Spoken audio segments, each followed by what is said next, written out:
Peace. Welcome to the culture here on the Black Star Network. I'm your host, Farajii Muhammad. Thank you so much for tuning in and being a part of the conversation. Folks, we got a lot of things to talk about. First and foremost, let's talk about what President Biden just did earlier today as he signs a major bill for the funding of Ukraine, Israel, and the sale of TikTok, possibly, where the United States may be one of the biggest countries to put a ban on the social media app. All right, we'll talk a little bit about that. Also, we're going to be checking in with former OBGYN and now lifestyle brand founder Jeannie Jacobs to talk about it's never too late to make a big pivot in your life. What does that mean and how you could possibly gain from the pivot? Also, we'll be checking in with my sister Tasha Love today as we talk to her about a number of things happening, from our diss tracks really good for the culture to this latest allegation about Meg The Stallion sexual harassing, accused of being of sexually harassing a cameraman. Wow. We'll talk a little bit about that with Tasha Love today, so I'm really excited. So stay with us. It's all happening on today's edition of The Culture. Crew, get ready to join us in the conversation. And of course, stay tuned. It's The Culture right here on the Black Star Network.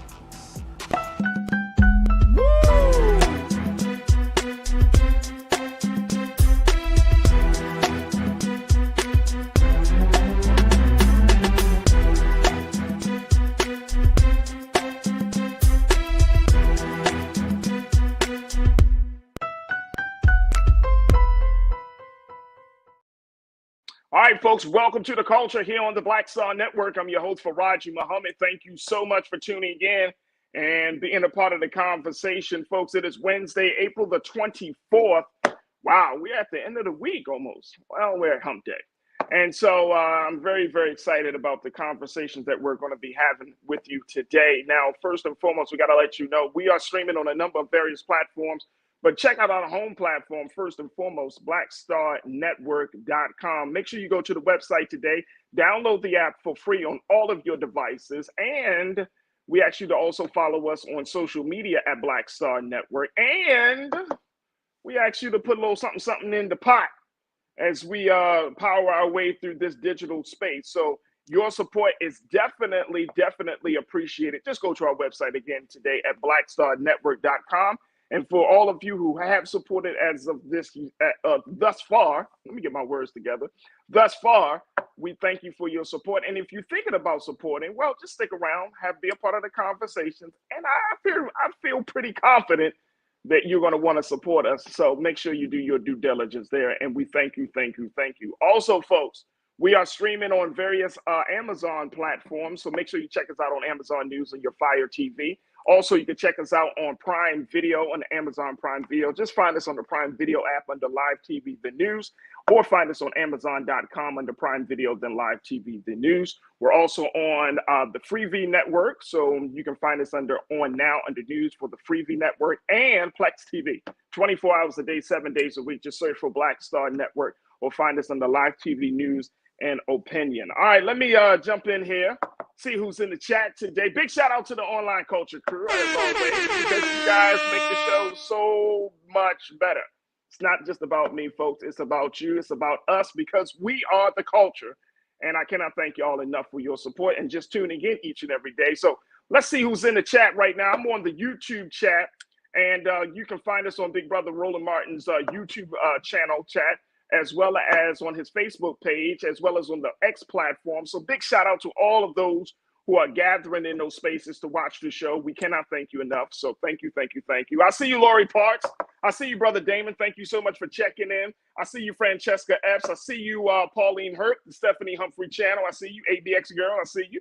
Tiana, I see you. Who else we got in here? Mark Spinks. Mark checking in from the great state of New York. Thank you so much, Mark. Official Sanika, I see you, brother. Oh, man. Love the fist, brothers, and love the fist, and, of course, the hearts, man. Thank you so much. Who else we got in here?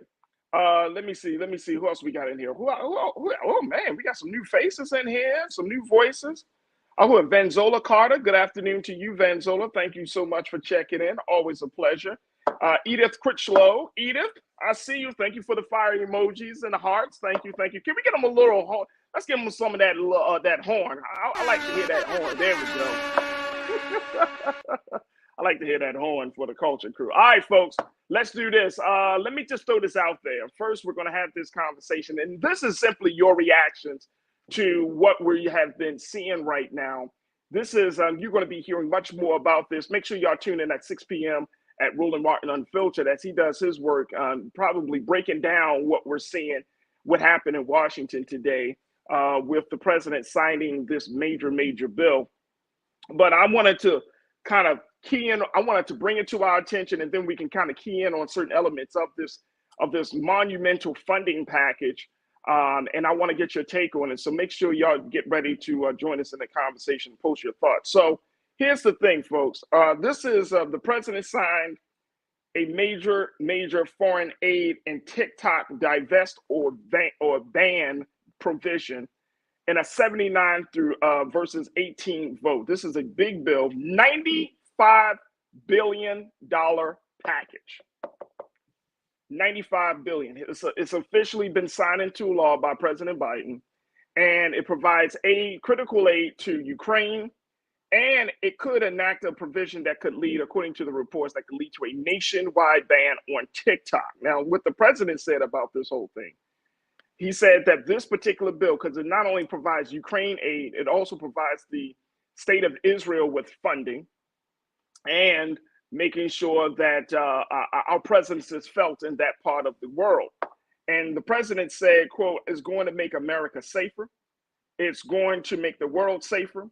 And it continues America's leadership in the world. And everyone knows give vital support to America's partners. And so they can defend themselves against threats to their sovereignty."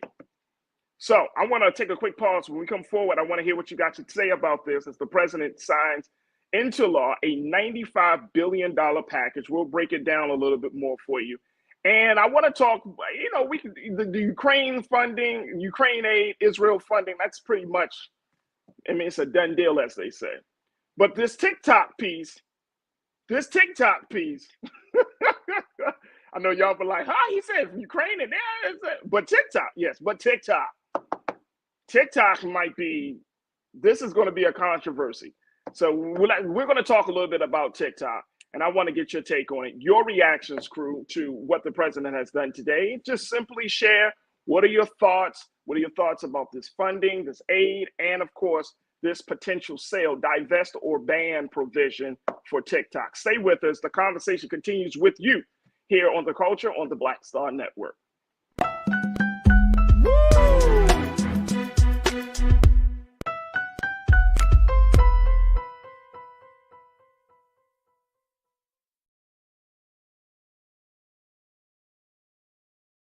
Fanbase is pioneering a new era of social media for the creator economy.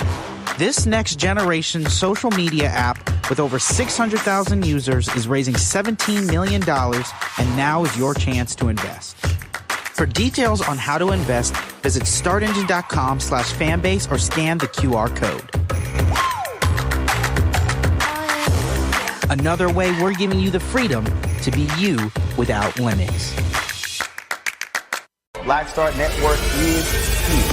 Oh, no punch! I'm real revolutionary right now. Thank you for being the voice of Black America. All momentum we have now, we have to keep this going. The video looks phenomenal. See, there's a difference between Black Star Network and black-owned media and something like CNN. You can't be black-owned media and be scared. It's time to be smart. Bring your eyeballs home. You dig?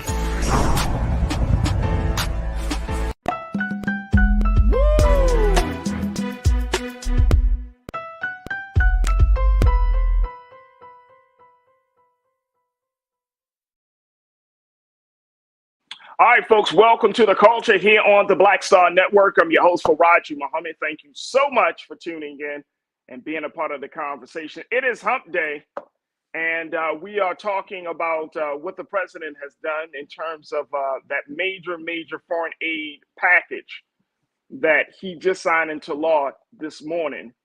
$95 billion, folks, it's like... Can we say it's like a love offering from America to the rest of the world? Yes, it is, folks. $95 billion. Most of the money, of course, is going to aid for for the Ukraine defense. There's also some money going to funding Israel. There is about $1 billion that the foreign aid package will include, or has included, of additional humanitarian assistance to the people of Gaza, which the president said would allow the U.S. to send food, medical supplies, and clean water to the region. So that is a part of this package as well. The president said that he would have liked to have include border security, but he said he'll come back to that in another moment at another time. And so we're looking at that. The package included $60 billion in aid to Ukraine that President Vladimir Zelensky said would give his country a chance at victory against Russia. It also includes $26 billion in assistance to Israel and humanitarian relief in Gaza, in addition to $8 billion for security in Taiwan and the Indo-Pacific. Yeah. So that's how it's broken down, folks. You're talking about billions of dollars that have been set aside, signed, sealed, and will be delivered to all of those who need America's help. Crew, I want to get your take. Let's go to what you got to say, because I know many of you are checking in from around the country, and I would love to see it. Yes, Lydia Mathis, it's a love offering. Lydia, I don't know how else to describe it. Is it not a love offering? Is that? I don't know. It's a love offering to like a few countries, billions of dollars. I didn't know Americans we have such a big heart. Such a big heart. Yeah, it's a love offering. J3, you checked in. You said everyone gets reparations but us. Well, this is not necessarily reparations. A lot of this stuff is going to be, in the case of Ukraine, $60 billion. You're talking about military aid. So it's not necessarily reparations. And I think it's important. I hear what you're saying. Trust me, J3, I hear you. But I do think it's important that we don't conflate and just throw out terms like that, because it will confuse people. That reparations, no, it's not reparations, it's military aid. It's a very different thing for a different part. Leona Brown, you said, I didn't know we had that kind of money. I guess America didn't know either. $95 billion. And look, I know what many of you may be thinking. Trust me and believe me, I know what y'all may be thinking. Y'all might be like, how did we have $95 billion, all this money for other stuff and not at home? That is a question for your local representative, your state representative. That's a question for our president, right? We have to ask those questions. But American has money when it needs to have money. You ever been growing up in a household like that? When your parents, you were asked for something as a child, and you were like, "Oh my God, how come your parents constantly told you, oh, we don't have the money, man." But then when stuff happens within the household, money, it just pops up. Stuff happens, things change. You got a new car, you got a new piece of appliance, you had to move. Something happened. Money happened. That's how it is in America, y'all. I'm trying to think of the most simplest analogy, that we can think of for that. American can get money when it needs to have money. Let me just see who else. Tiana, my sister, you said the U.S. has been giving other countries aid for decades. This ain't reparations. This ain't reparations. America wants to continue to be, if you know the history of this country, and to Tiana's point, she's absolutely correct. We have been providing aid for numbers of countries for many, many years. And guess what? As much as we might say, this is a burden, this is not fair, this is what makes America the superpower that it is.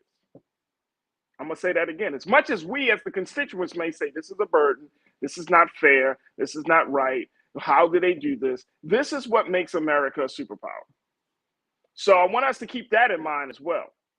That our standing in the world, it's just as much it is about money, it's also about maintaining a standing in the world, to see that America is the global leader that she has always professed herself to be. So that is important.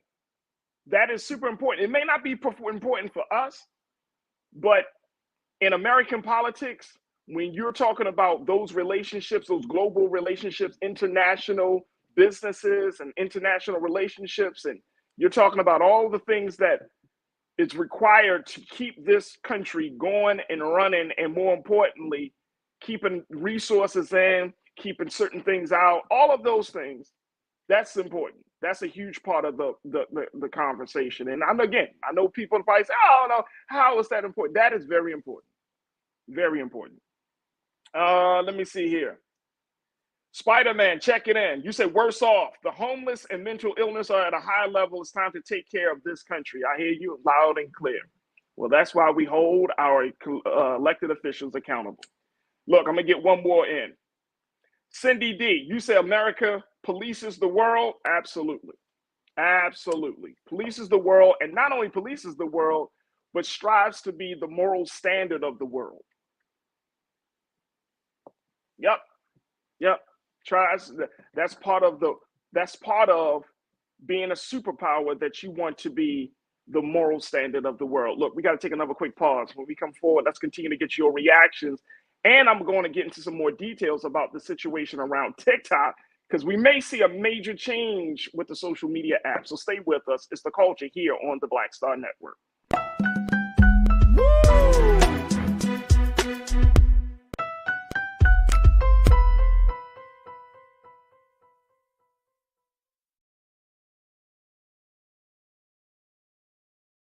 Fanbase is pioneering a new era of social media for the creator economy.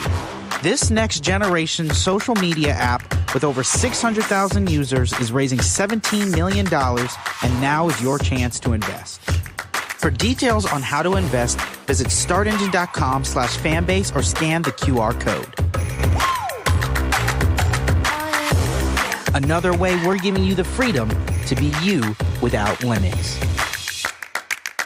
Game on. State of the Union 2024. Huge night for President Joe Biden. This was a CVS receipts type of night. He dragged the hell out of the Supreme Court. And he said, y'all gonna see the power of women. Trump's brain is melting as we speak. We want to organize from a place of strength. There's no confusion whatsoever about what they've done and what they plan to do. What Donald Trump is doing is presenting a fallacy. He is convincing them that he's all in it for them, when in fact he's all in it for himself.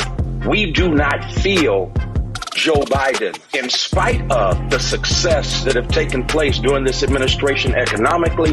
There are too many things where we do not feel like he's had our back. You should also be investing in the barbershops and the beauty salons and the hookah bars and the folks who are going to the club, and there's a way to actually get them registered, because we've done it before. But if you don't have folks who understand that dynamic, then you're missing a big opportunity. So we said we just celebrated. For what? Why did you go to Selma to celebrate rather than recommit yourself to the fight if the very thing we went to celebrate has been gutted? Republicans did not support a lot of the bills that were necessary to keep the country fluid. You can't only love your country when you win, right? Oh, no. You guys don't want another $2 trillion tax cut? This was absolutely the knockdown, drag out that we were really waiting. Black voters are the base. They're the most important base of the Democratic Party. There was very few language in this speech. At the time, we see an attack on Black history, attack on DEI. The end of the BLM racial reckoning thing has come to a complete end because there was nothing in this speech for that. Our movement has never been grounded in two-party politics in this country. All of our movements ultimately get co-opted by a state that is anti-Black. They called the old because they knew the way, and they called the young because they were strong. And I believe there is a good combination of that, but we can have ideas and we can have visions and dreams, but we have to have our young people also working beside us, because they are strong and they will run that race and they will run it to the end. Activists, organizers, and young people have been pushing this administration to be on the right side of history and to do something about the issues that they care about. While the Ukraine and Palestine are critical issues, they are not the only global issues. Not a single Black person who should ever let it come out their mouth that I'm tired. Because there is somebody else who came before us who didn't stop fighting.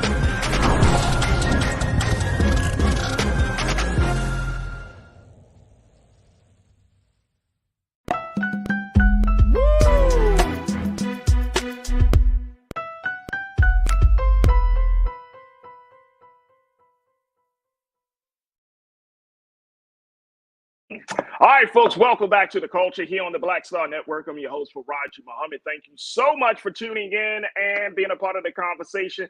And for the first half of the show, I just wanted to simply break down the monumental bill that was signed into law by the president, and more importantly, get your reactions to this bill, $95 billion package that was signed. And a lot of it is going to Ukraine, a lot of it's going to Israel. For Ukraine aid, Israel funding. There's a difference. Aid is to help. Israel is, I guess you could say funding is to help, but it's a different thing, which is why we're seeing all these protests on college campuses like we talked about yesterday. So America is not completely clean from what's happening in Gaza. We've talked about this, but it is something in this bill that is something. $26 billion worth of something that America is still giving to Israel and funding Israel. Yeah. Now, there has been $1 billion extra in humanitarian assistance to those who have been impacted by Israel that was funded by America. Y'all see where I'm going? So, I don't know if that is a win or a victory, but it is what it is. Now, again, there's going to be a lot of discussion about this in terms of the priorities of the country and all of those things. And at the end of the day, we knew that this was going to happen. Ukraine, Russia, that conflict is still raging. We're seeing Israel and Gaza is happening. Now with Iran coming into the picture and how Israel has responded to that situation, it's going to continue. It's going to continue. Now, who did I see here? Because I saw someone bring up an excellent point about this. Let me see here. Which culture crew member did I see? Beverly Jackson. There it is. Beverly.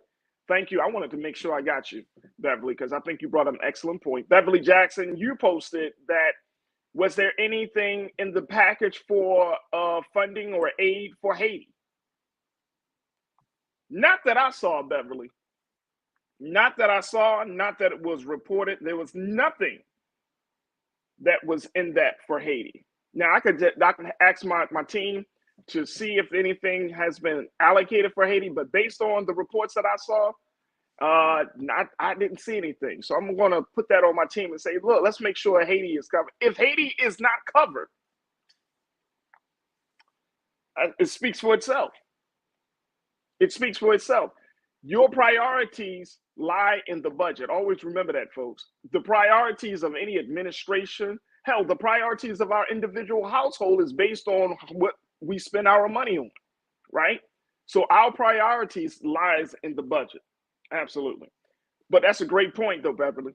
Great point. I'm glad you brought that up. And that's why I wanted to, bring it up even further, because as we're talking about what's happening or the destabilization of Haiti, that has to be something like the America can gain from Haiti. And it's so unfortunate. It really is. I remember, speaking about Haiti really quickly, I remember when President Obama had opened the door for Cuba. Y'all remember that? It was like a brief period of time. It was very brief. It was like, America had all these sanctions against Cuba and everything. And then President Obama, and I thought this was a real shining spot of his administration and his ability to lead. He was able to kind of diffuse a lot of the old tensions, and then he was able to open it up the gate for Cuba. And it was like a very brief time. And then Trump got in office. That thing closed right back up. And it's like, man, if America just had the vision to not continue certain policies that have been enacted for decades and decades ago, based on this idea of white supremacy and colonialism, imperialism, those ideas, and say, you know what, let's open up the door, because we have more Haitians and Cubans in this country than ever before. You have a lot of places, I'm talking about major cities and big states, that are having an influx of those immigrants, our brothers and sisters and others coming from those spaces, right? That America doesn't do more to really support that. So it's unfortunate. It's very, very unfortunate. Again, Beverly, thank you for bringing that up. Look, let's take another quick pause. When we come forward, let's talk about TikTok and what this particular bill does for the social media app because there are some concerns that TikTok may be served as a national security threat, which is why House Republicans decided to include this into this $95 billion package. So we'll talk about that on the other side. Stay with me. It's The Culture here on the Black Star Network.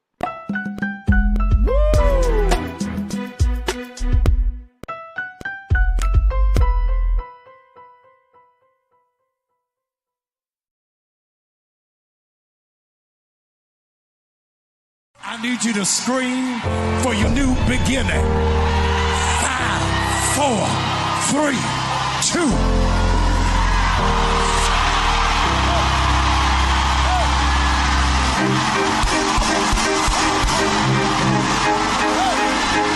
I need you to shout for it. I need you to shout for it. It won't always be like this. Sooner or later, it's gonna work in your brother's favor, in your sister's favor. They shall not die. They shall not die. They shall not die.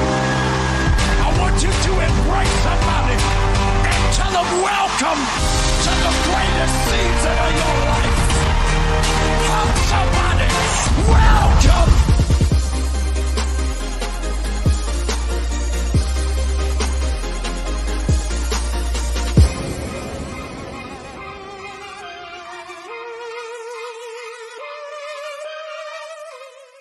Fanbase is pioneering a new era of social media for the creator economy. This next generation social media app with over 600,000 users is raising $17 million, and now is your chance to invest. For details on how to invest, visit startengine.com/fanbase or scan the QR code. Another way we're giving you the freedom to be you without limits.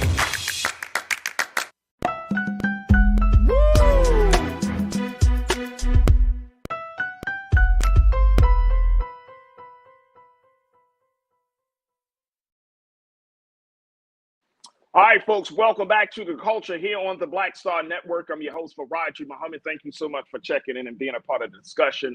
We're talking about the big spending bill that President Biden has just signed into law. It's actually $95.3 billion for spending. And I was looking up some more details, trying to see if I can find some details about Haiti. I can't find it. Can't find it. And now, I want to, again, we're going to take a look and see, and then I'm going to ask my team, Lisa and Natty, if we can find something. But as far as I can see, I'm not seeing much. I'm not seeing much. I'm seeing stuff from weeks ago and all of those things, but not in particular to this bill. So we have to see that. But as we're looking into that, I wanted to bring your attention to another element of this bill, which is TikTok. As we know, the social media site has gotten a lot of, I would say, mixed reviews because of the power and its impact. TikTok currently has about 170 million followers, or I guess 70 million users rather, in the United States. Just to put this in context, folks, just to put this in context, there are about 320 so million Americans in this country. So you mean to tell me that it was like a little bit of the half of America have used TikTok. And as a result of that, it's giving the Biden administration and Congress some uncertainty because TikTok is, whose parent company is called ByteDance. It's a Chinese operated company. This particular bill that President Biden signed into law will force them to either sell TikTok or have it banned completely in the United States. And they have 270 days to do it. So it's a divest or ban provision in this particular bill. If they don't sell TikTok, as I mentioned, it would lead to prohibition of TikTok on US app stores and from internet hosting sites that support it. And it would effectively, according to the language in the bill, effectively restrict new downloads of the app and interaction with its content.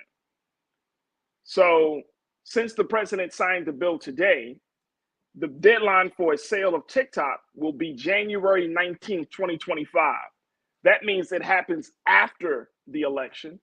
And the great concern that politicos have is the fact that TikTok is such a massive social media app that there's a lot of misinformation, disinformation that may happen over these next few months leading up to the election that will confuse potential voters from going to the polls and all the type of stuff. So you got that whole campaign.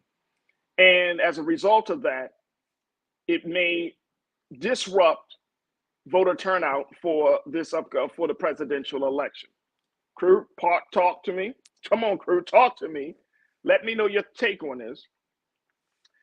If the sale of like I said, the sale of the deadline is January 19th, 2025, and that's the day before inauguration day of whoever wins this particular presidential candidate campaign.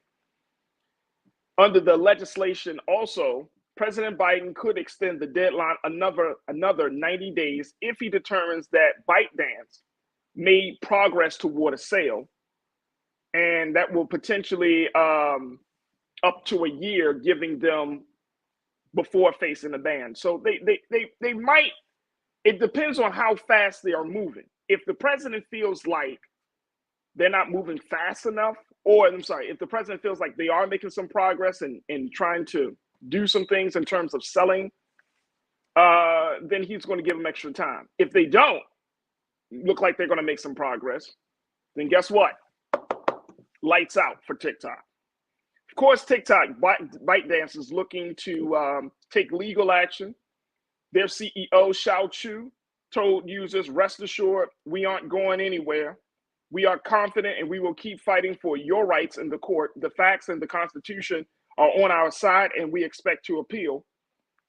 And as I mentioned to y'all before, the platform has 170 million US users and 7 million businesses that operate on the app. According to a TikTok spokesperson, they called this particular law unconstitutional and said it would devastate the platform. Kind of even making a point that it would impose on Americans' freedom of speech. That's interesting. That's an interesting take. So, crew, let me hear what y'all got to say about this TikTok. Big Cheese, you said TikTok will drag the bill in court for years. Yeah, well. Yeah, there it is. Who else says it? Thank you so much, the Big Cheese. I appreciate that.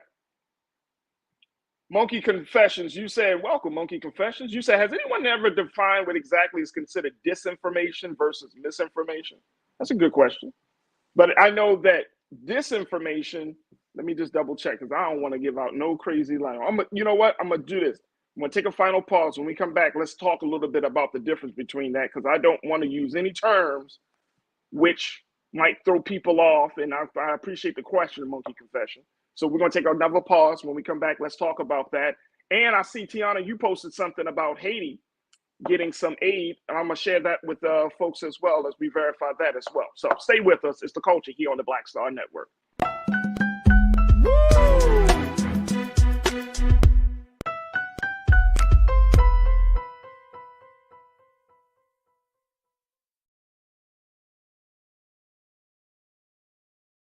Fanbase is pioneering a new era of social media for the creator economy. This next generation social media app with over 600,000 users is raising $17 million, and now is your chance to invest. For details on how to invest, visit startengine.com/fanbase or scan the QR code. Another way we're giving you the freedom to be you without limits. When you talk about blackness and what happens in black culture, we're about covering these things that matter to us, speaking to our issues and concerns. This is a genuine people-powered movement. There's a lot of stuff that we're not getting. You get it, and you spread the word. We wish to plead our own cause. Too long have others spoken for us. We cannot tell our own story if we can't pay for it. This is about covering us. Invest in black-owned media. Your dollars matter. We don't have to keep asking them to cover our stuff. So please support us in what we do, folks.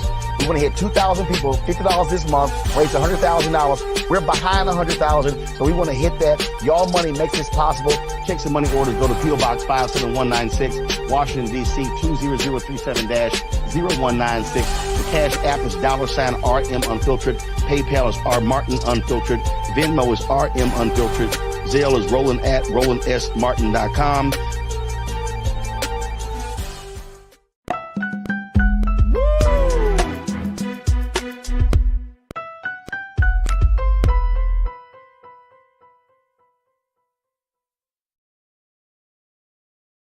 All right, folks, welcome back to The Culture here on the Black Star Network. Man, I'm enjoying this conversation with y'all. I really am, crew. And, man, we probably should have started this sometime earlier, Tiana. We got like a culture crew research team. I love it. I absolutely love it. And I'm so happy that so many of you, as we have having these conversations and talk about these stories, that y'all can dig deep and y'all make sure y'all get your facts clear. Don't come in the crew. Don't come in the chat with some misinformation, some disinformation, trying to throw us all off. So let's talk a little bit. There are two things that I wanted to address very quickly as we talk about this TikTok situation. One is that with the Haiti piece, there was some money that was allocated for that. There was some money that was allocated that, and Tiana, you posted that in your comments, and I saw that. So you're absolutely correct. Through USAID, that is the space that you see a lot of foreign assistance, right? So the United States, through USAID, which is the organization, it provided an additional $25 million in humanitarian assistance for Haiti. And that was building on the $33 million for humanitarian assistance that Secretary of State Antony Blinken had announced earlier this week. And of course, according to the statement from the Secretary of State, that the funding will help with efforts by the United Nations and other, non-governmental organizations such as NGOs, partners, to provide immediate food assistance, relief, all types of assistance and relief efforts down there. So you're talking about $33 million. And Tiana, again, thank you so much for posting that. And that's how Haiti is getting its aid. But there is some money coming in. Now, is it in the billions? No. But in millions, conversation still needs to continue with that. So I think we resolved that. Now, let's get back to this piece around, again, we're talking about TikTok, but then, Monkey Confessions, you brought it up. You said, well, what's the difference between misinformation and disinformation? And for those who may feel the same way, feel like, you know what? That is two different terms, and I think we need to be very clear. And it is important, y'all, if nothing else that y'all learn from this show, that words actually matter, that we have to be very, very intentional about the words that we use and how we use them, right? Context clues. So looking at misinformation is when false information is spread, regardless of whether there's an intent to lead. So we might see that often where somebody posts something on a Facebook page or Instagram post or something. It's false, but the person that's posting it is thinking that it's true. They're just throwing it out there. Saying, man, y'all see this? This is crazy. This is wild, right? Disinformation is when you post false information with the intent to mislead. So it comes down to intention. So Monkey Confessions, I hope that answers your question. You're essentially still coming down to intention. What is the intention? Some people can send out false information because they don't know it's false and they just spreading it. We see again on social media, this is a classic example. This happens all the time. But then some people might take, say, for example, they take that story around Trump going to Atlanta to the Chick-fil-A, take that video and see Trump like black people. And that's a disinformation because it's false because they don't tell you that the woman who he hugging up on is actually a black conservative that's been working with that is a supporter of his. It's not just some random woman. That's disinformation. So I want us to make sure that we do understand that. And again, Monkey Confession, thank you for posting that. Mike Berries, Mike, you said solution. Mike, we switch back to a third political party for political leverage and stop complaining. That is going to be the conversation. I think that's going to be the major conversation. Like after this election, I think that's going to be a big discussion around that issue on a third black political, some sort of political party. It may not be completely black. It might have white people and Native Americans and Latinos, but I think it's time. I think it's time. Once we get past this election, I know people probably say, well, and I will tell you that if we don't feel comfortable about it now, we're going to have another 4 years to think about it, God willing, to kind of get ourselves together to the next election. Let me see something here. But I appreciate you for posting that. Thank you so much, Mike. Karen Connor, you said there are many people of color, Farajii, who support themselves from earnings made on TikTok. Although I don't use it, this ban is harmful for those who earn a living from it. Yeah, I get it. But I think and these are House Republicans, Karen, that wanted to get this into the bill, to this big spending bill, because I think they're concerned. Now, they could be politically motivated, but just the information that's put out there, right? I mean, social media, look, I enjoy social media, and Karen, I understand exactly what you're saying, that people make money off of it, but I think some of the social media stuff is going way too far. And I think that it starts to blur the line between fiction and nonfiction. That we're blurring the lines between reality and fantasy. I think that's where the problem is. Like we're so in it. We're so like, or we're all in for social media. And for those of us who may say, oh, well, it's not a big deal to me. I don't, and I get that. But a lot of people are on social media. They get their news from social media. They connect with on social media. They feel a sense of community on social media. They slam people on social media. Social media is that town hall. And it's not just one platform. It's not just Facebook. It's not just X. It's everywhere. It's like, if you want to get into something, if you just feel like letting off your rage about a particular topic or subject or issue, or you just want to go in on somebody, I mean, it becomes this space, and it's like this big ass town hall that sometimes gets out of control, where we don't have any boundaries and guidelines and all of those things. And the worst part is, this is my great concern, is that we don't know how to responsibly use social media in a way that empowers, right?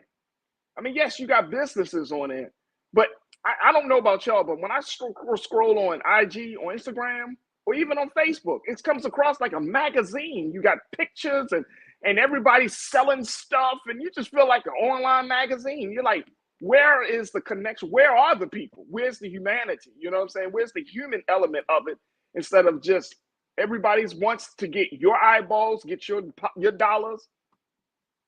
So TikTok is in the midst of all of this as we close out. TikTok is in the midst of all of this. And if you don't have boundaries and guidelines, right? And I'm thinking about not just for adults, but then you got to think about the children. Now, y'all remember, as we close out, y'all remember the two guys I had, Jesse Gilbert, Professor Iram Sinwright. I had them on. They talked about data and the importance of data mining and all of those things. Like, if you understand this, and not going too deep into the woods with this, but if you understand that your data is going from one place to another, and then that's how preferences are coming up on your feeds, preferences on YouTube, preferences and all of these things, and it becomes that we are slowly becoming more and more integrated with the technology that we use, that we almost feel like life without them is unbearable. So we get into this place and this relationship with technology where it's hard for us to break away.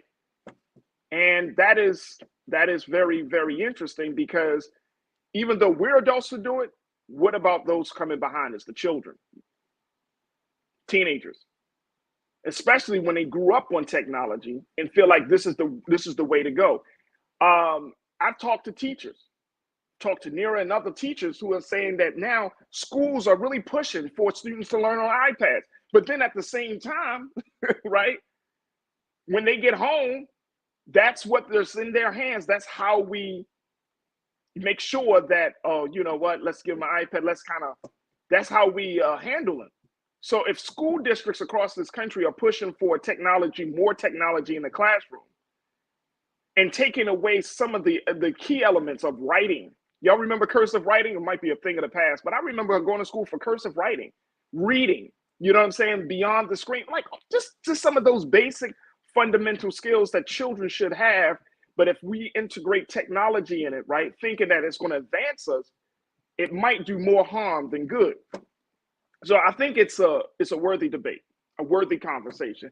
So again, ByteDance is in a hot seat. We will have to see how they respond. We know legal action is going to be taken, but the president has put his foot down. Congress put his foot down, saying, "Look, if this doesn't change, if there isn't a new owner that we feel comfortable with, because that's really at the root of it all, that this is a Chinese parent, this is a Chinese company that's mining the data from Americans, it might be a problem." Folks, stay with us. When we get back on the other side, we're going to switch gears. Let's talk a little bit about making a pivot and so much more. It's the culture here on the Black Star Network.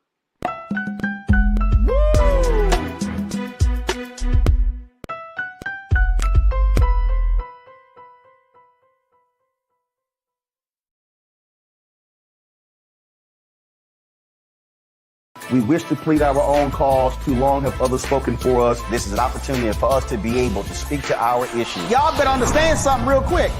We ain't going nowhere. It is a continual battle that we see all across this country. Revolution will not be televised. The revolution will be streamed. All momentum we have now, we have to keep this going. He makes sure that our stories are told. Roland Martin's doing this every day. You can't be black-owned media and be scared. Fanbase is pioneering a new era of social media for the creator economy.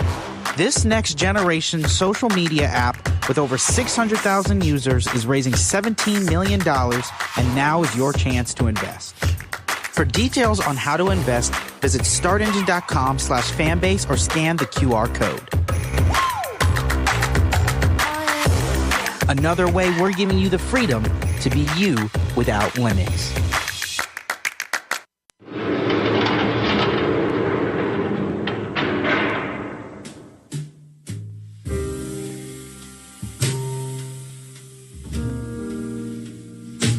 You have the right to remain silent. Anything you say can and will be used against you in a court of law. You have the right to an attorney, and if you cannot afford an attorney, one will be appointed for you.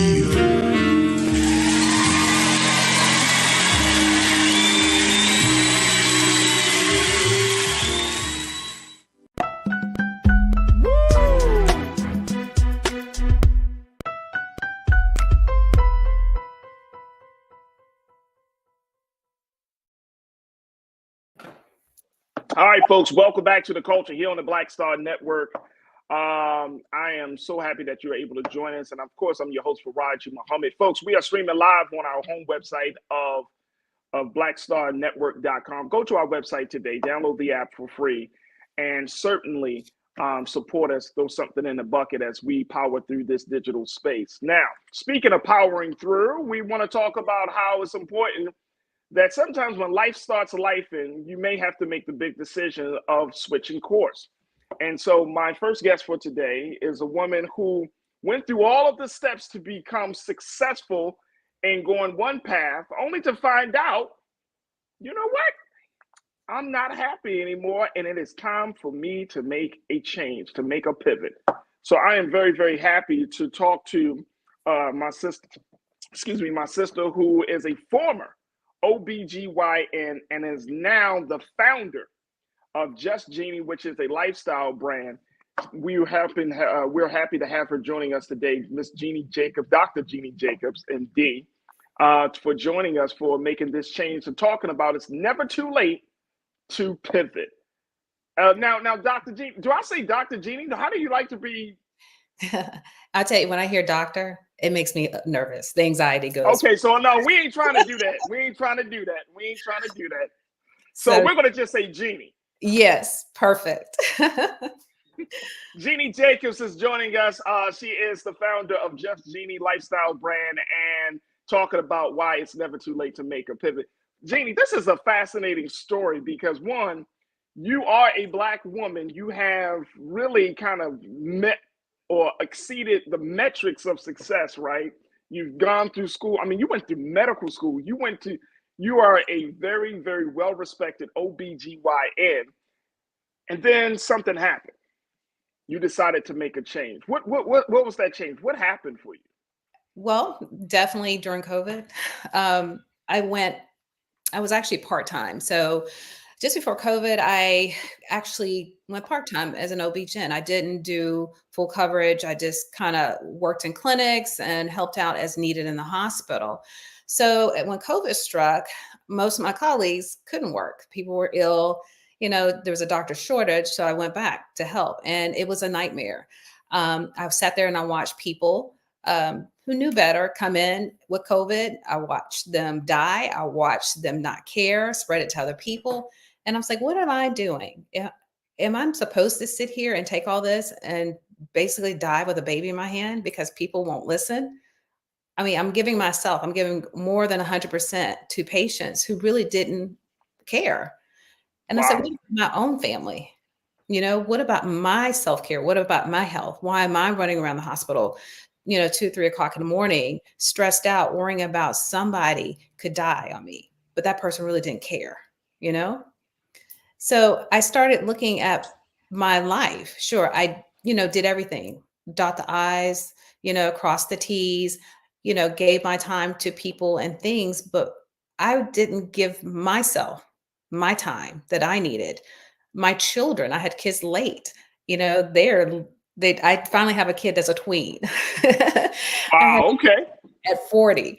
And the second one was basically 43. They needed me. I didn't want to watch them go through school and miss all their events and say, what happened? You are now 18, you're leaving my house and I don't know you. And I never to say, I didn't know my mom because my mom was at the hospital all the time because she was operating all the time. She was always with other people. There's something wrong with that. And then the medical system itself does not really give room for women or even just say physicians in general to be human, to actually develop who they really are, their own purpose, because they want to control that. You go to the hospital and you work for the hospital, the system, but when you're home, you should be home. That's your time. And not have them say, oh, you're doing other things. Well, you really shouldn't. And so we're going to take a percentage of what you're getting paid or you're doing, it was just ridiculous. No one owns me. You own yourself. And I decided I was going to take control of that and do something different. And of course, my colleagues, they were looking at me, oh, she is a nut. Why would you give up this, and you'd study forever and ever? Yeah, I'm going to give it up to save my sanity and live my life purpose, because I do not want to close my eyes and say, I wish I should have, could have. Yeah. That is point of life. And again, I tell people all the time, and I tell my colleagues, and particularly the residents that were training at that time when I was attending at the medical center here in Houston, they were like freaking out, like, what is she doing? And now they understand. I talk to them still today. They've been out 6, 7, 8 years now, and they got it. But, change is good. Don't be afraid of change. There are 2 things in life that are constant. That is death and change. Death, you can't do anything about it, but change you can. And you can take it on and just power through, because you start opening doors and you start realizing who you are. You start empowering yourself. You just start discovering like things you never thought you could do, say, or be. It just starts to happen for you. Wow. Jeannie, I got to take a quick pause. When we come forward, I got so many questions. I'm going to try to squeeze them in, as many as possible. But your story is very inspiring, to say the least. To me, just to hear more of the details about your story, and more importantly, the mental toll that it took on you as a doctor. And now you're in this space where you're like, you had a chance to stand back and reflect, and to come to those moments of clarity of saying, look, I need to be in my children's life. I need to focus on my self-care. I need to start feeling happy again. And I think that is so critical, because, we can chalk it up to capitalism, we can chalk it up to our egos, but sometimes when we make those choices rooted in that type of motivation, we find ourselves getting the short end of the stick when it comes to life. So I got so many questions for you, Jeannie, but I want to certainly talk a little bit more about that on the other side. Folks, stay with me as we're talking about it's never too late to pivot, as I check in with Jeannie Jacobs, who is the founder of Just Jeannie lifestyle brand, and she's a former OBGYN, and talking about her journey to find happiness. Stay with us. It's The Culture here on the Black Star Network.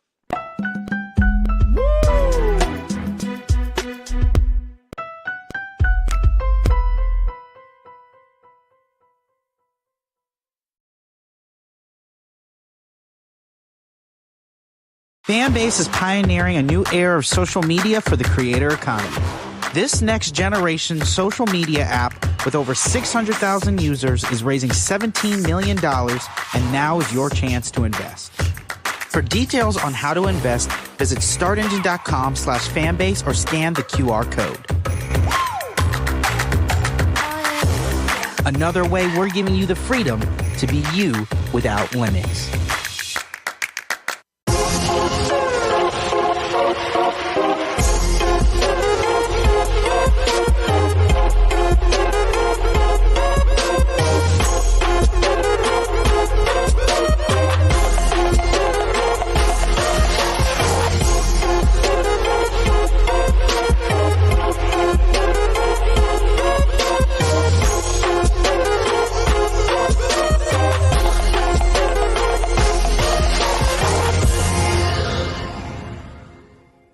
We wish to plead our own cause. Too long have others spoken for us. This is an opportunity for us to be able to speak to our issues. Y'all better understand something real quick.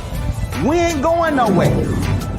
It is a continual battle that we see all across this country. Revolution will not be televised. The revolution will be streamed. All momentum we have now, we have to keep this going. He makes sure that our stories are told. Roland Martin's doing this every day. You can't be black-owned media and be scared.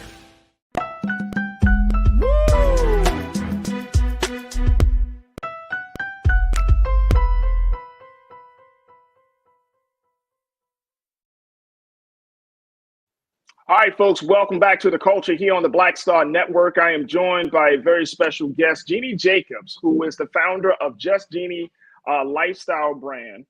And this is a brand that is rooted in this idea that Jeannie has come to understand in her own personal journey of empowering personal evolution and embracing change. I love that, Jeannie. I absolutely love that. But this is a lifestyle brand that, this is an outgrowth of your love for cooking, DIY projects, interior design.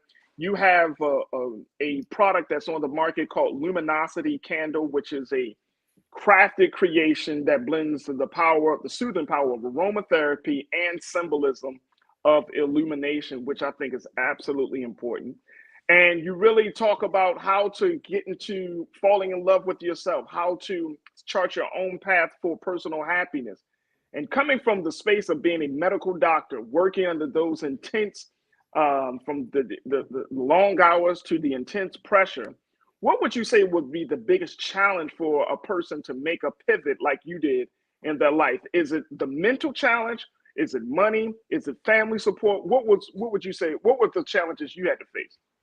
My challenge was more or less a mental process because of all the academics, going to college, the med school, the training. It was just like, oh my gosh, I have spent so much time. To me, time is more precious than money. Okay. You never can get time back. You can always make more money, right?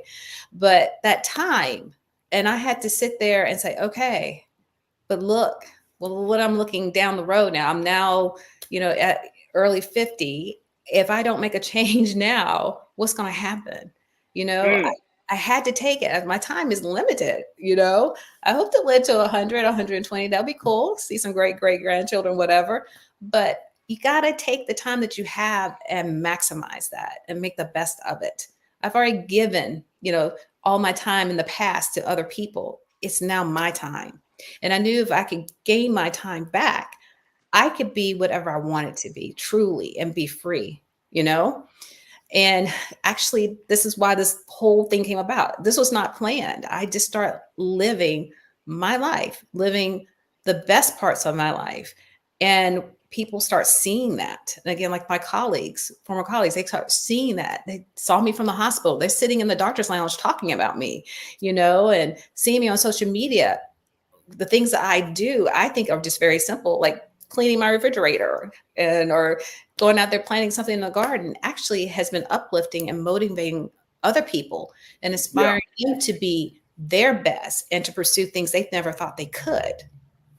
And Jeannie, it seems like there's so much, and I'm saying for Black folks in this country, right? We are under so much cultural pressure to make a lot of money, never go to sleep, never focus on ourselves, always grind. That's what we say, rise and grind, stuff like that, right? And this sounds like your story is counterintuitive to this culture, but it takes a lot of guts. It takes a lot of faith to even get to a place to say, you know what, I'm gonna do this, because you know they're gonna be naysayers, whether it's from your close friends, your family.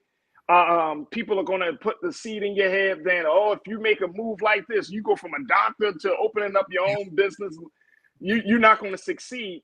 So as you talk about the mental transitions and changes that you had to make, what were some of the things that you held on to? What philosophy or what mindset did you hold on to get you through those moments? Well, my backstory is I grew up in South Carolina and I am only daughter. I had a lot of brothers. So I grew up in a house, there were just men, boys everywhere. So, you know, I wasn't treated that well. People say, oh, you have to be spoiled. I was not. So gosh, probably as a toddler, my mom would tell you, I was just very determined. You couldn't tell me I couldn't do something. If you did, I was going to whip your butt because I'm going to get up and do it. Not only once, but several times. So that was me. I knew that I could do it. I didn't let other people tell me I couldn't do it. And I definitely didn't let other people get in my head. So I created my own story, my own vision. And I just said, we're going to do it.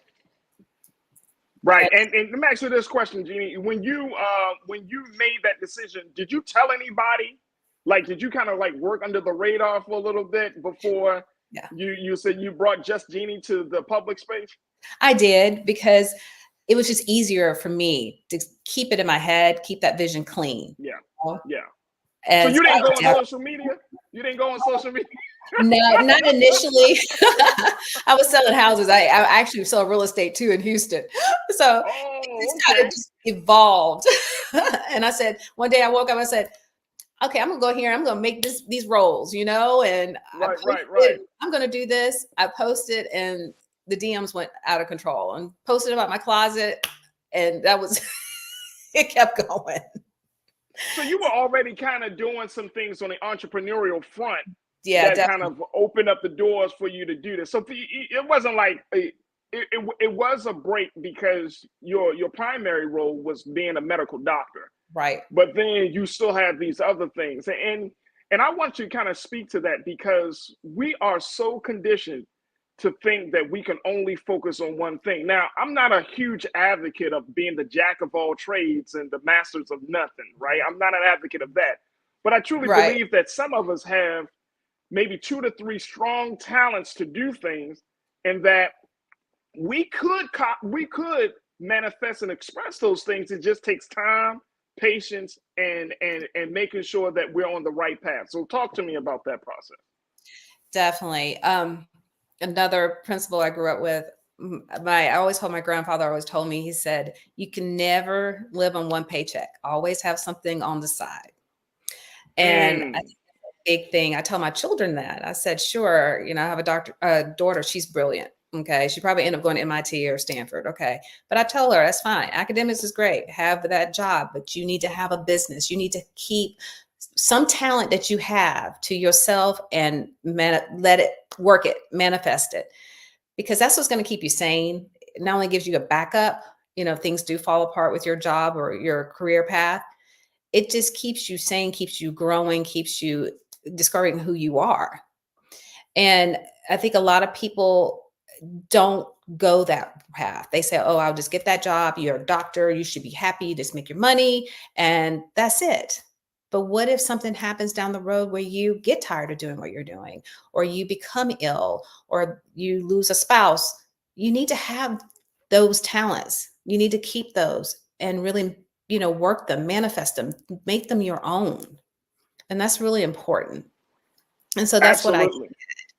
And, I'm never been afraid to let my light shine, because my candle, luminosity, this backstory on that, the reason why I named it that, when I was a little girl, I grew up in a Baptist church, we always sang "This Little Light of Mine." I'd be out there screaming it. I couldn't sing, but I was screaming it on the choir. And I've took that to heart. You have to let your light shine. You can't hide it. You got to go out there and use it, because God gives you gifts, right? If you don't use them, what's going to happen? He's going to take them from you.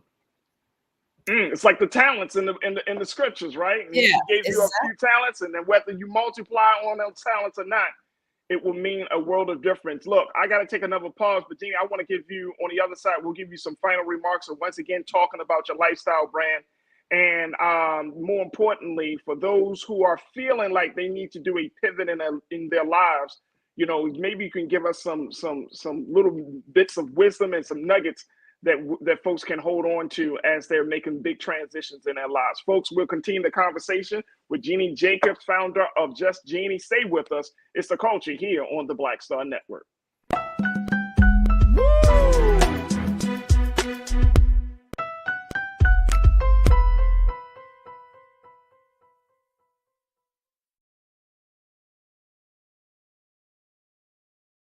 Fanbase is pioneering a new era of social media for the creator economy. This next generation social media app with over 600,000 users is raising $17 million, and now is your chance to invest. For details on how to invest, visit startengine.com/fanbase or scan the QR code. Another way we're giving you the freedom to be you without limits.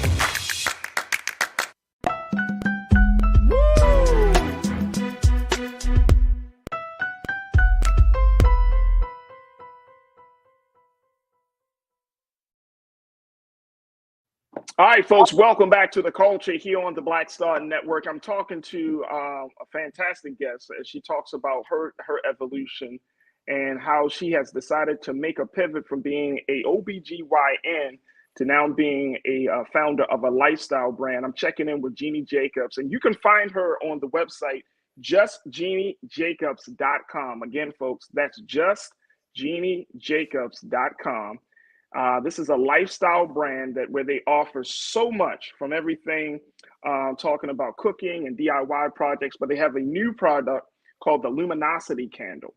And this is a mixture of aromatherapy and illumination. And it's a way for you and for us to get back to but there it is right there, folks. That's the Luminosity Candle. And it is a way for us to start the process of personal evolution, embracing change, and not being afraid to make the pivot. It is not too late. It is certainly not too late. Jeannie, I wanted to kind of get some nuggets of wisdom from you about making this transition. How did you know for sure that this transition was the direction you needed to go? Because, people go to many different sources nowadays, right? And some people look to the stars and astrology. Some people talk to their friends. Some people, just feel within themselves, they like, I'm burnt out.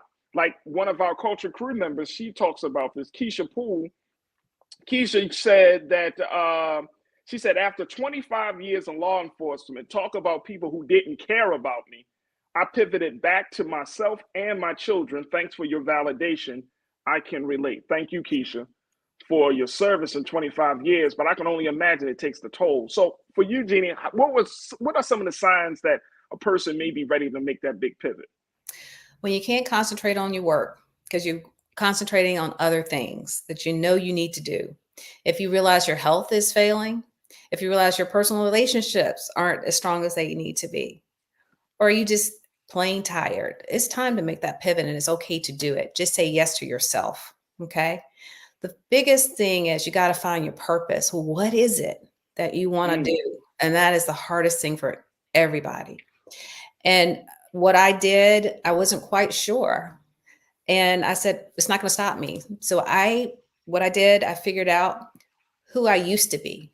Because before, everything was about being a physician. But who was I before a physician? And that's how I found out what my purpose was. What did I needed to do? I wrote down my goals. Accountability is everything. I didn't tell anybody, but I wrote them down and I put them in a book. And then I went back in that book and I wrote down how I'm going to accomplish each goal. So it had to be something concrete. And every morning I would wake up and I look in that mirror and I said, Jeannie, you can. No, Jeannie, you have. Jeannie, you did it. You see? So that mindset started changing. And it started changing me. So when I went to the hospital, people could see that change, but they couldn't figure it out. But keep people guessing, keep moving towards your goal. Keep people guessing. They don't need to figure it out. And then all of a sudden, one morning in June, I was finishing my call and I signed up my patient and I stood up and I said, I'm done.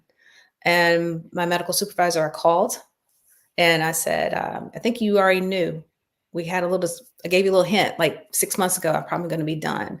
I said, this morning, I am done. I am not coming back. And that's it. And he was upset on the phone. He threatened me like, oh, don't worry, you won't come back. We're going to fire you and blah, blah, blah, blah, blah. And, I wasn't upset. I was not. I was so calm. The nurses were sitting there listening to me. They were like, oh, wow, Jacobs. Did you do Jacobs? But I wasn't upset because I knew I was done. And I don't know how to describe it, but that moment, it just, everything just dissipate, all the stresses, the anxiety. I just had a breakthrough. And, I'm not mad with him today. And I said, I understand, but I'm gone. And I stood up and I started walking out. The nurses started filming me. I took off my scrub cap, threw my ID badge in the trash, my physician coat, and I never looked back. And I'm glad I never looked back. I have no doubt about my decision. I am firm with it and I'm good with it. That is awesome. That is absolutely awesome. And to hear that, Jeannie, is absolutely inspirational to say the least. And you took the necessary steps. And I've been in that space so many times. It's like, you know what? I'm done. I'm moving forward. And I am just so happy that you were able to do that. But I'm even happier that you were able to join us today just to talk about this journey and, more importantly, to kind of give, as Keisha Poole said, and others who might be in it, that, you know what, this is validation that this is something that can be done. It doesn't matter how old you are, where you are in your career with certain things, that you can make a major pivot. And it's a beautiful thing. Jeannie, I want to give you a chance to just take another minute or so to talk about your lifestyle brand of Just Jeannie and how people can get in touch with you and support the work that you're doing. Well, I'm now referring to myself as the lifestyle maven. I'll get some lifestyle maven from people. They're calling me the Martha Stewart. And I think that's perfect because I love home decor. I just love life experiences, travel, food. I like spending time with people. And so my brand is here to motivate, inspire, and watch people just transform into beautiful things, do beautiful things with their lives. So my vision one day is to have a home decor line. So I started a candle line first. And I just came up with luminosity because this was my awakening. And I want this candle to be seen as an awakening for other people, to inspire them to transform their lives to be their best. And luminosity is so important to me. It is definitely, grounded into this little light of mine. When I smell this candle, I look at it, that's the first thing I think about. Let your light shine, transform. Don't be afraid of the journey. Take it on, because you never want to sit here in your life and go, oh my gosh, I'm at the end, or I wish I should have, could have. What if I did? Don't be in that position. Let your light shine. Be who you are. Don't worry about what people say or think. The people who are saying things about you or don't, quote unquote, like you, there's nothing wrong with you. you're living a life that they wish they could, that they're afraid to. So keep moving in the direction into your purpose, and the world is going to open up. Those doors are going to open up. You're going to have more than you ever thought you did. So that is awesome. Keep striving. There it is right there. Folks, I've been checking in with Jeannie Jacobs. Her brand is Just Jeannie, and I want y'all to definitely check her out as she is the lifestyle maven. She is putting out not just products, but more importantly, giving us some direction on how we can achieve personal happiness, and more importantly, how she is just an embodiment of how it's never too late to make the pivot. Jeannie, I want to thank you so much for sharing your story, and more importantly, I congratulate you. Thank you. Congratulate me, and my hope is that someone is inspired to make some big changes like you have made, and more importantly, said, you know what, I'm gonna do it. I'm gonna do it. Whatever that do it is, I'm gonna do it. I'm gonna do it. Just say it is like that. I'm gonna do it. I'll do it. Exactly. There it is. That's it right there. And I love to hear from people. If you have a huge pivot that's going on and things are moving in directions, you need encouragement, get up, DM me on Instagram at Jeannie Jacobs and post your story and use hashtag, shine with Jeannie. Okay. So I could see it. I just love to hear people's stories and see people just thrive. And it's huge for me. There it is right there. There it is. Just Jeannie. I appreciate you so much, Jeannie Jacobs. Thank you so much for your story. And God willing, I hope to cross paths with you soon. But I will definitely follow you on social media to keep up with the work that you're doing. But thank you for joining us here on The Culture. Thank you for having me. This has been great. Absolutely. You're welcome. You're welcome. All right, folks, we got to take a quick pause. When we come forward, let's talk hip hop.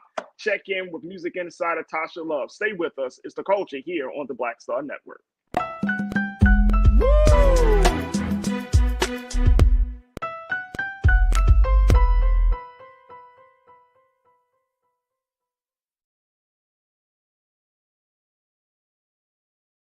Fanbase is pioneering a new era of social media for the creator economy.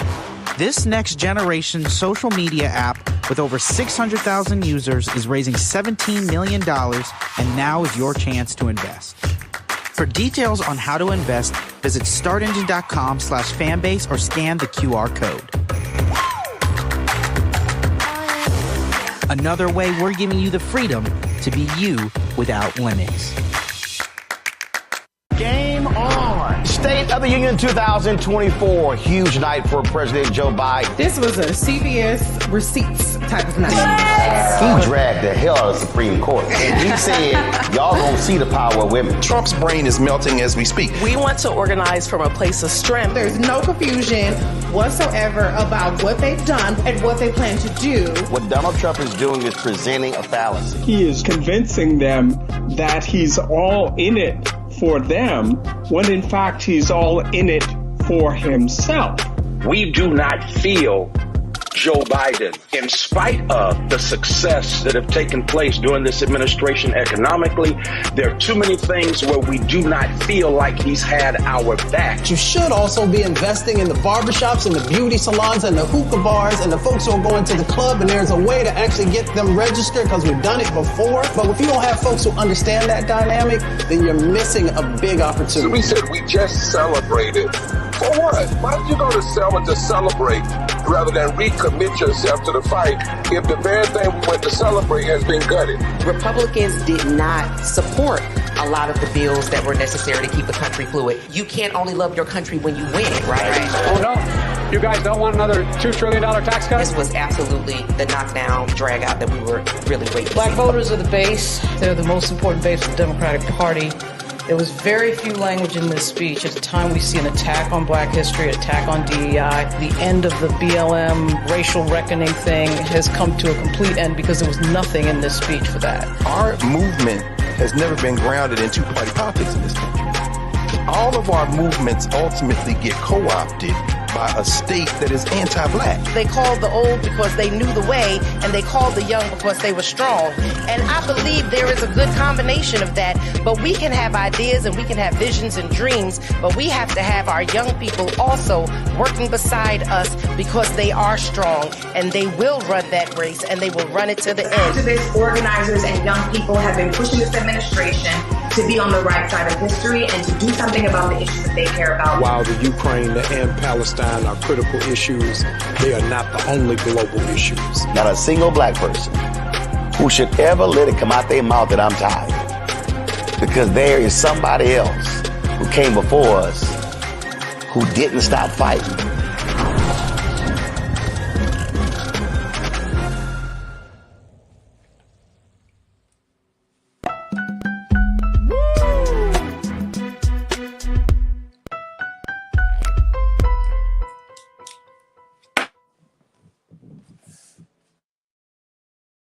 All right, folks, welcome back to The Culture here on the Black Star Network. I'm your host, Farajii Muhammad. Now, check it in with our culture contributor.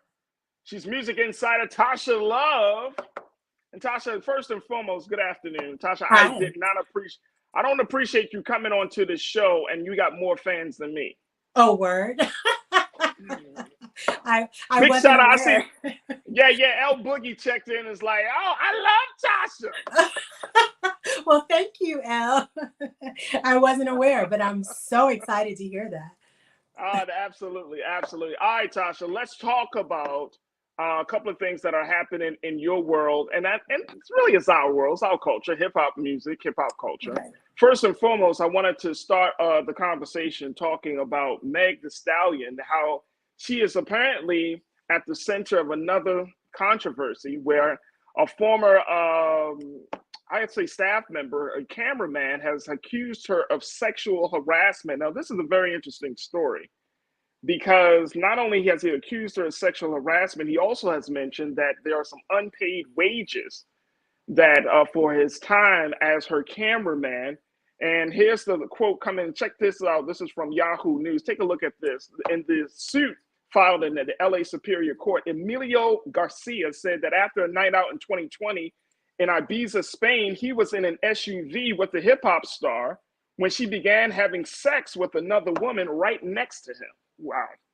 He was unable to get out of the moving car and would have been in the middle of nowhere in a foreign country, even if he was able. Garcia said he was embarrassed, mortified, and offended throughout the whole ordeal, according to the lawsuit. Wow. Now, take a look at this. Let's put up quote number 2. Then Tasha, I would love to get your take on it. The next day, Megan told him to never discuss what he saw and berated and fat shamed him, according to the lawsuit. The complaint also said that Garcia, who had already considered quitting because he was overworked and underpaid in a hostile work environment aggravated by Megan's possessiveness and abusiveness, was misclassified as an independent contractor but treated as an exclusive employee. He raised those issues in the conversation with Megan and was fired the following day after 4 years of working for her, the suit said. He has since filed a job description complaint with the California Civil Rights Department. Wow. So this is some serious allegations. Now, there are some complexities to this allegation because Emilio Garcia, he is a white male. But more importantly, he, when you look at the conversation around this, Tasha, about Megan Thee Stallion being accused of sexual harassment because a person who had to watch her in a relations with another woman or just in general, that it opens up the door for people to ridicule this man, for people to say, what kind of man is he, and all of that stuff. But there are some things that could be offensive to people. What's your take on it? Well, listen, the thing about this is that what's so interesting really about this is my first show with you, we were talking about the allegations about Diddy, and we were talking about the sexual allegations that were brought against him. And I said that we have to pay attention to what Little Rod said, right? Because he's a guy. Right. And so, with that said, here I am during the last week of your show, unfortunately, talking about Meg The Stallion and what a male employee is saying about her. The thing that bothers me the most about this case is the timeline. I don't want to take anything away from Mr. Garcia when I say that he started working with her in 2018. This happened in 2022. Here we are in 2024, and he's just bringing these allegations forth, along with the fact that he's not been compensated appropriately. But this is after Meg has gone through the Tory Lanez trial, right? When she was on lockdown in her house, not performing because this was a traumatic ordeal for her. So coming from a monthly payment of $4,000 to because he was traveling the world with her, right? They were going to Ibiza, they were going all across the country, but now he's grounded because she's going through this particular trial. It's a lot for her. And so for him to all of a sudden go from a monthly pay amount of $4,000 to an as needed employee, that's going to mess with his money, right? Absolutely. The thing that bothers me the most about this, though, is that this happened in 2022, and he didn't bring this forth until now when he started talking about, oh, I didn't get my money. Okay, so now you didn't get your money. Now when you go to your lawyer, you're going to be like, oh, yeah, by the way, I have a caveat. I was in a limousine when she performed fellatio on someone else in front of me, but I felt inconvenienced. If you were so inconvenienced and you were so upset, why not voice it then? Now pause. This goes back to what I said when we were talking about Diddy and Little Rod. I am not necessarily in a place where I can tell a victim how they should feel when they should feel it. So I'm kind of conflicted, right? I understand what he's saying, but this is a caveat to me. And this case kind of mirrors Lizzo, where it was, oh, Lizzo made me do this, Lizzo made me do that, now Meg made me do that. I sat there, oh yeah, by the way, I didn't get paid what I was promised. So this is kind of a little shady to me. I'm not saying that it didn't happen. I'm just saying that it comes across as a bit shady. But I don't want to negate his feelings. I do not want to negate his feelings. If he feels this, and California law is different. He is protected as an employee. But I just can't wholeheartedly say that I really trust this. That's it. Well, you know what? I think that is fair. And you know what? I think it opens up the door, Tasha, for us to have a larger conversation about sex and sexuality, especially in hip hop culture, right? Absolutely. Like, you know, when we have, and going back to the Diddy conversation, like, we're still, even though hip hop is 50 years old, we're immature about having nuanced conversations about sexuality and sex. You know what I mean? That even 50 years later, women are still perceived and presented to the world as just eye candy. Men are hyper masculine in their expression. And as a result of that, we're supposed to be churning out greatness, right? And there aren't any new conversations happening. There aren't any conversations about people and how they see themselves. Certainly there's no conversation about gender, but then there aren't any conversation about the fact that you don't always have men who come into the hip hop space, hip hop culture, wanting to degrade women. And that's frowned upon.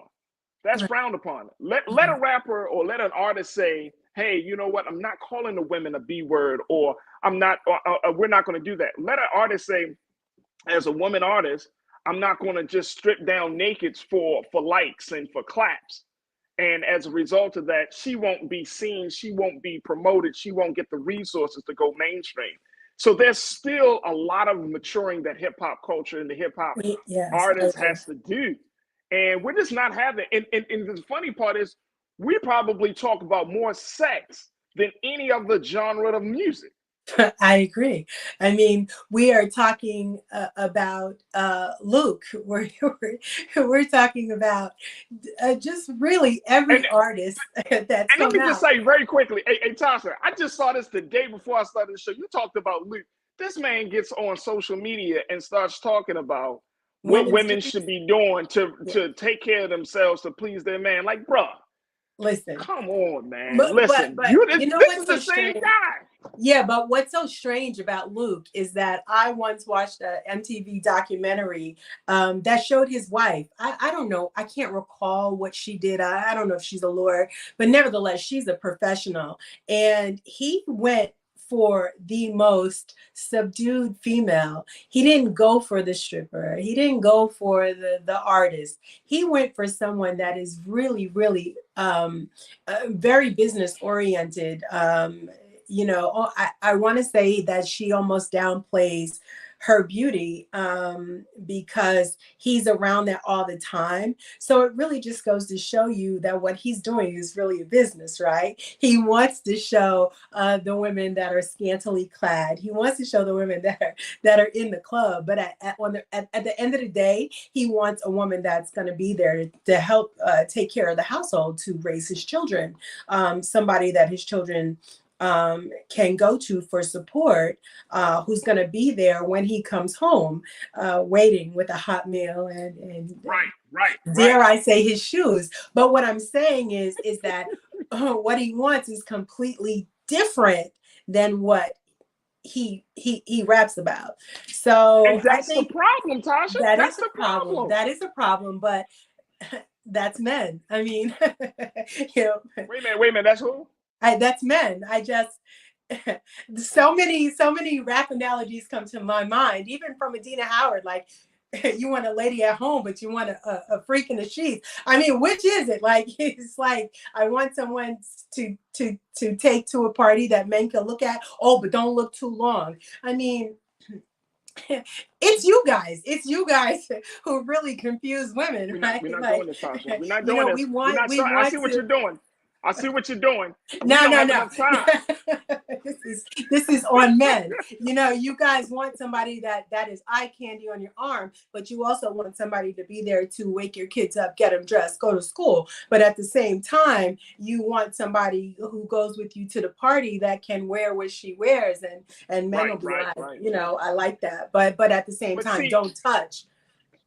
But see, that is rooted, and that's why I'm saying that we have to have some different conversations within hip hop culture, for an evolution of that patriarchal model, right? That's patriarchy at its finest, right?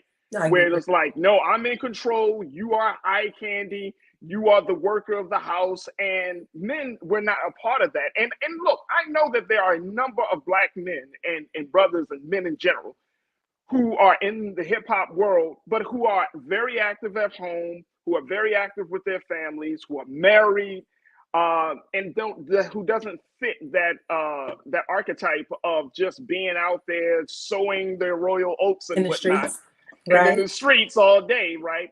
But that's the culture. True. The culture that has to be challenged and redefined and changed. And I think that's the problem. And going back to Megan, as we take this quick pause, but going back to Meg, like, and there are so many complexities to this, but I don't want people to act as if two things: men aren't sexually harassed, and men don't go through sexual abuse or rape or sexual violence. Agreed. Men experience this stuff all the time, especially Black men. Yeah. And I think that we just need to have some nuance. I mean, we make fun of Meek Mill, we make fun of Diddy, we're seeing all this stuff, but the reality is Will Smith and all this. But the reality is, if a lot of Black boys have been exposed to sexual violence and sexual abuse at a very young age, and then when they get older, we like, man, why they act like that? Because they did not have a place or a space, a safe space to talk, to heal. And that's the problem. And so only time will tell whether Mr. Garcia's allegations are true against Meg The Stallion. Right. But I think that it does open up the conversation, just like the Lil Rod piece opens up the conversation about men, sexual abuse, sexual violence, sexuality. We got to have some nuanced conversations, Tasha. We got to have these nuances. We'll see once they call the driver. We'll see once they call the mystery female. We just have to sit back and wait. But at the same time, the problem is, it is his word versus her word. Her police is going to be brought to trial. So we got to sit back and wait. So, I mean, I'm down for another conversation if you are. And the sad, no matter what platform it is that you're on, but I'm interested in furthering the conversation. Absolutely. And it's going to be interesting because she is the star and he is considered to be the underling. And that also plays the power in the power dynamics of understanding that relationship. So it will be very, very interesting. Look, we got to take another quick pause when we come forward. Let's talk about diss tracks. Are they truly good for the culture? I'll check in with Tasha and get her take on it because Chris Brown, Quavo, I got some words to say about all of this. Stay with me. It's The Culture here on the Black Star Network.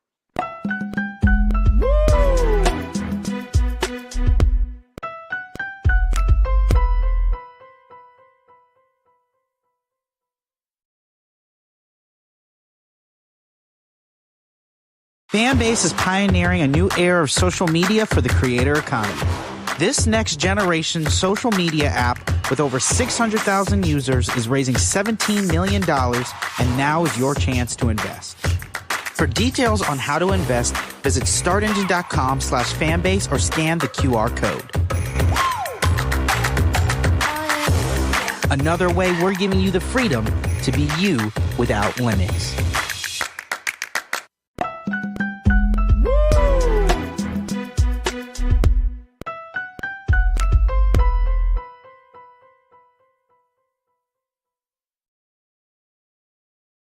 All right, folks, welcome back to The Culture here on the Black Star Network. I'm your host, Farajii Muhammad, checking in with music insider Tasha Love. Tasha always bringing some heat and some great analysis. And Tasha, I know that this is the last conversation that we'll have on this show. I know.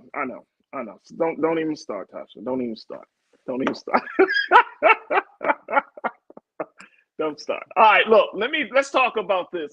There's now within the culture of hip hop, we also are seeing that there's this like resurgence of the battle rappers and diss tracks and all of that. Now, some people say that this thing certainly has ebbs and flows within the music, right? You know, there have been major issues where artists are going at each other, when you're talking about the now classic and infamous East Coast, West Coast situation, to what we saw from Jay-Z versus Nas. And I mean, we can go down, and there was Nicki, I think Nicki and Meg, they were going at it some time ago.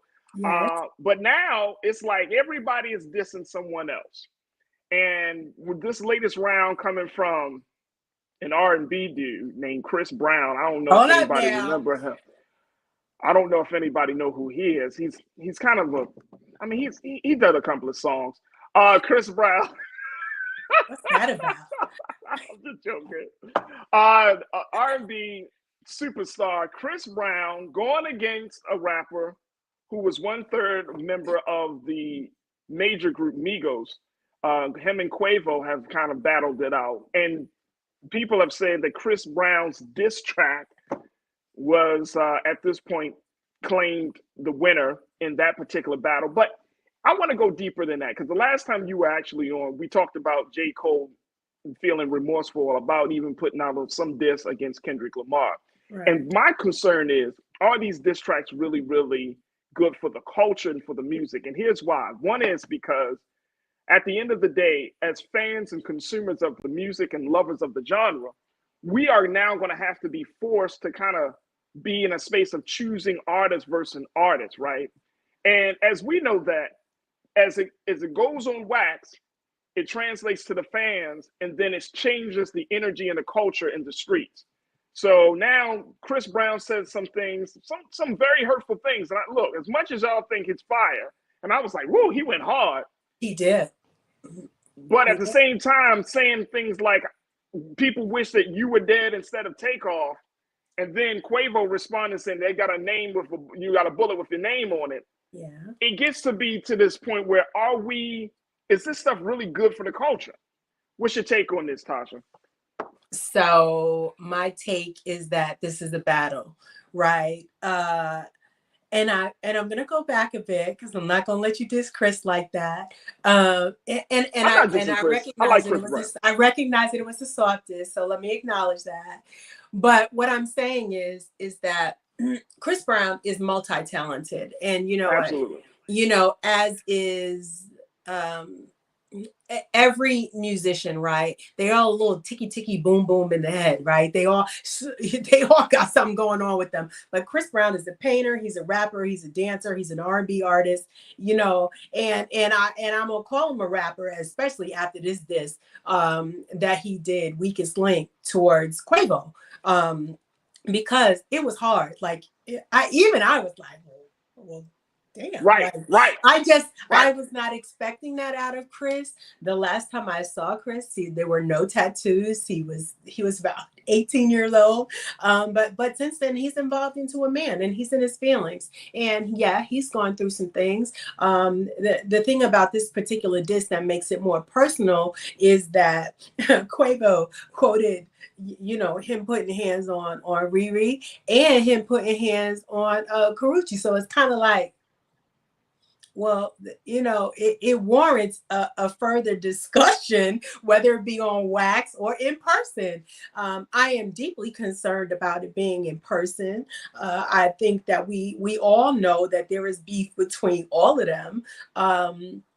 Unlike the J. Cole Kendrick this feels a little bit different because this is real personal, right? Very now personal. You're talking about me based upon my past indiscretions, and when I say past, I mean involving two females, but you hooked up with one of them. But what I did was I got back at you and I hooked up with the chick that you was in love with when she was still your chick, right? So again, men are real sensitive, right? And I'm gonna go back to what I said earlier when you disagree with me, Sweetie and Karuchi, they kind of winning at the end of the day, because here you have two men beefing over two females that they're no longer even with. But let me ask you a question though. And let me ask you this. Let me just throw this in. Is it really about the women or is it about ego? Because no, I think that the women are affecting their ego. The fact that Quavo hooked up with Karuchi caused Chris to do that diss record, and then Quavo did the diss record, and now here we are at the end of the day. But what makes this really upsetting, and I've been thinking about this all weekend, what is really upsetting to me is that this is more personal. Take the women aside, with Chris Brown saying, we all thought that you should have been dead, as opposed to Takeoff. That's real personal. But then Quavo came back and said, I got a bullet with your name on it. Okay, now, and then did the shots, pop, pop, pop. So what this does is it moves it into the streets. This is no longer on wax. And the only way that we were saved by them beefing or having a confrontation at the fashion show was that money was involved. But when I go to the club, Quavo was just performing, and the first thing that the crowd was like, F Chris Brown. Okay, so if me and you were to go to a club together, right? Yeah. I'm on Chris Brown's side, you on Quavo's side, or me and you together, Chris and Quavo are behind us. Let's say that, because we need to exit, right? Me and you need to be able to get out. Right. But if something go down between the two of them, it's people in the audience that are going to be on a different side. Some people are going to be for Chris, some people are going to be for Quavo, and all I'm doing is looking for the exit. In fact, I don't even want to go. How about that? Because I know automatically that something's going to pop off because there's feelings involved. And so with that said, I really want this to die down. This is not the same as the J. Cole Kendrick beef where we know that they're friends. These cats are not friends. And this is really personal, and I think that we should leave it where it is. I don't think that Chris needs to respond, but I will say that I do think that this was a little bit harder than Quavo. It was, but here's the thing though. As you, again, going back to the maturity, hip hop is 50 years old. We have seen, And it's like now we're forced to repeat the same lessons because we haven't learned from the past how words can escalate to shots being fired, right? Or how words can create a division. Like hip hop is supposed to bring people together. It is. Hip hop. This is the genre of music that you know other genres, but there's no like equalizing force like the power of good hip hop that brings people together, right? And so that's the concern I have. Taylor checked in. You said, has the show transitioned to entertainment gossip? No. This is not entertainment gossip. This is talking about where our culture has gone. This is not about, who's sleeping with who. This is about understanding us, right? Because it does affect. It affects our children at the end of the day. Quavo was that's just what out Nicole of school. Smith said. Yeah, Quavo Smith is saying the same thing.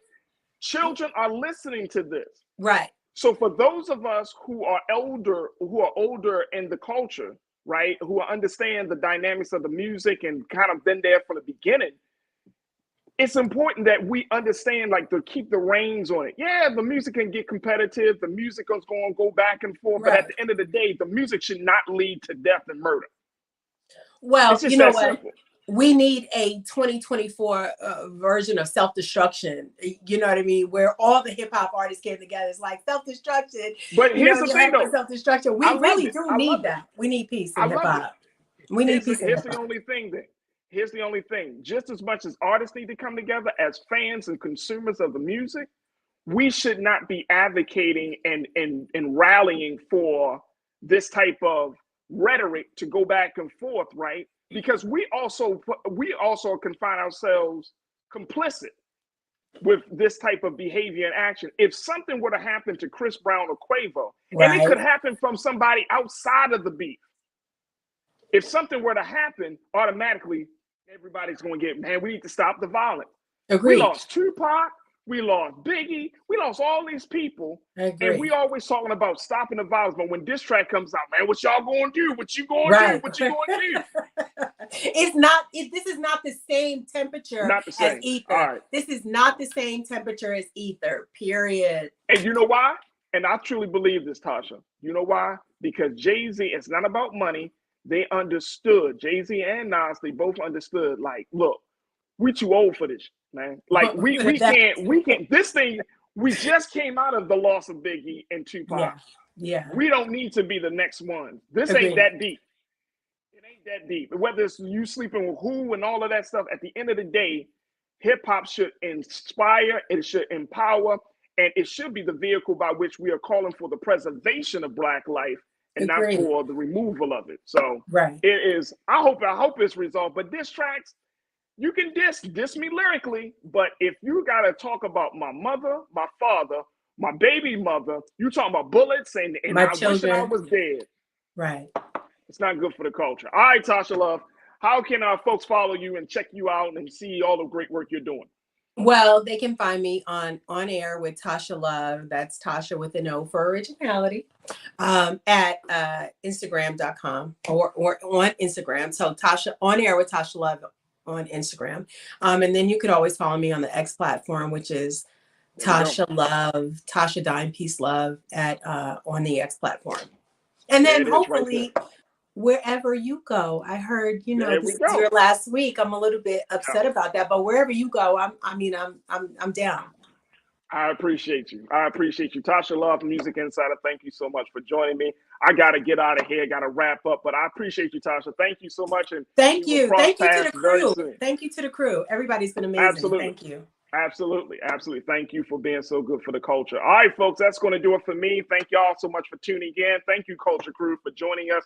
Make sure y'all tune in for the couple of days as we continue to wrap things up and, more importantly, continue to talk about things within the culture. Go to our website today at blackstarnetwork.com and also follow me on social media at The Real Farajii on IG. As always, never be afraid to challenge what's wrong, stand for what's right while being yourself in the process.